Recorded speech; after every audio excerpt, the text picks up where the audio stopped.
High value action number three, another one we are hearing about truly every time we're in member engagement departments within health plans is driving mail order pharmacy. And I think we're really subject to what the landscape has been in not just healthcare, but in the world over the course of the past few years, and a little bit more of a stay-at-home tendency for a lot of people.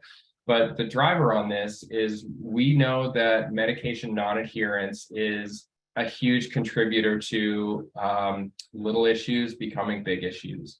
And if there are non-optimized medication therapies, that's to the tune of $500 billion in excess costs, all because we just weren't connecting a person to a medication that might have staved off that from becoming so big and so hefty. There is an entire roster of for example, Medicare Part D measures that are associated with this. And so if we're thinking about getting needed prescription drugs, or if we're looking at a particular condition like really high cholesterol, like diabetes, like hypertension, all of these have specific measures that we're going to be graded on depending on if we're getting people the right medications. But when I really think about just what's happened and why this has proliferated so much, one, there's a lot of shakeup in the pharmacy benefits management and partnership world. So I know a lot of health plans out there are sort of reevaluating their PBMs and where people are accessing drugs.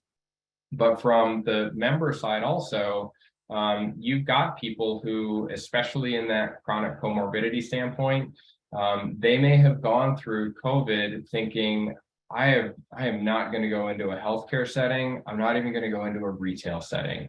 And so meeting those people where they are, mail order has really become the de facto for some of them.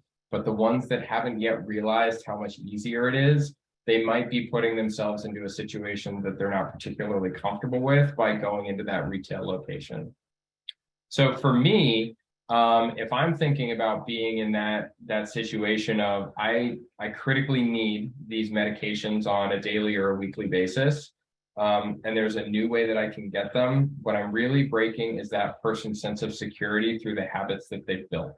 I know the route that I take to my local CVS, where I park, who I pick it up from, and that feels really safe. And there's this sort of what if fear that might come in if it's, we'll try something different next week. And so one of the places I really ask plans to focus on is this idea of what if mitigation. We know that that's going to be the question or the barrier that we want to acknowledge, and making sure that people are aware this is how mail order pharmacy works.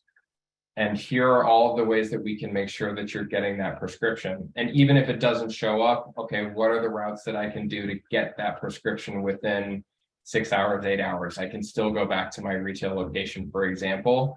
Just inserting some of those concern or barrier acknowledgements can really help drive the participation here. And we know, again, going back just to the med adherence side, huge amounts of value just for getting someone signed up for this. We know that we're closing that gap on med non-adherence, which is going to show up in the reduced claims and so on and so forth.